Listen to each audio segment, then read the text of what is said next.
E qui a Barcellona Pozzo di Gotto, in occasione della festa di San Sebastiano, si può anche gustare un dolce particolare che viene realizzato da generazioni di generazioni solo in occasione di questa festività. Solo per San Sebastiano questa. Ci dica intanto il suo nome. Io mi chiamo Silvana E mentre questo dolce si chiama? Giaurrina.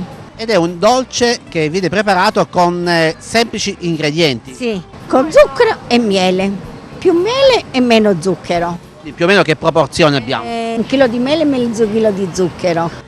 Poi la parte più difficile è la lavorazione. Lavorazione, sì, perché poi c'è il chiodo che si deve lavorare, è scuro e poi diventa bianca e quella è la giaurrina. È un dolce che viene preparato solo in questa occasione, nella festività di San Sebastiano. Sì, solo per San Sebastiano questo.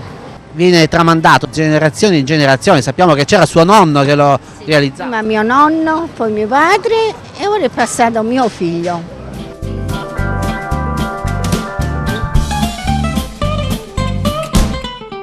Perché si deve saper fare pure, non è facile, eh? Quindi ha avuto un buon maestro suo figlio. Sì, gliel'ha insegnato mio padre a mio figlio. Abbiamo visto che prima viene riscaldato il miele. Sì, prima viene riscaldato il miele, poi si mette lo zucchero perché il miele si deve sciogliere prima, poi si aggiunge lo zucchero e poi fino a che si scioglie e poi si deve lavorare. Ecco, viene messo su una lastra di marmo, si aspetta un po' ma non troppo per farlo raffreddare, perché se poi si raffredda Non si può lavorare più. è una lavorazione difficile, perché bisogna lavorare lo zucchero e il miele che devono essere ancora caldi e quindi anche le mani. Sì, infatti, pure le mani, perché se le bruciano le mani, perché è troppo caldo. E poi viene realizzata questa confezione.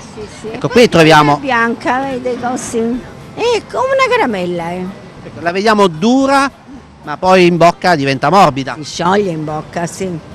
Viene consumata a pezzettini, si prende un pezzo e magari si può utilizzare anche dopo qualche giorno? Sì.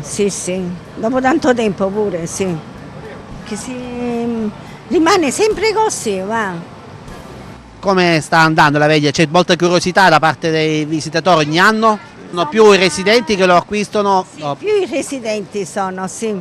Perché non tutti la conoscono. Eppure è un dolce che viene realizzato da tantissimi anni. Sì, però di più sono i residenti. Allora, noi vogliamo far conoscere quindi questo dolce a chi ci ascolta. Naturalmente è difficile raccontare il sapore, invitiamo tutti magari il prossimo anno qui a Barcellona Pozzo di Gotto. Si realizza anche in altri periodi dell'anno o solamente nella festività di gennaio? Di gennaio San Sebastiano, per San Sebastiano si fa questo dolce. Va bene signora, allora noi la ringraziamo per averci parlato di questo dolce, ricordiamo il nome perché appunto bisogna anche saperlo pronunciare. Giaurrina.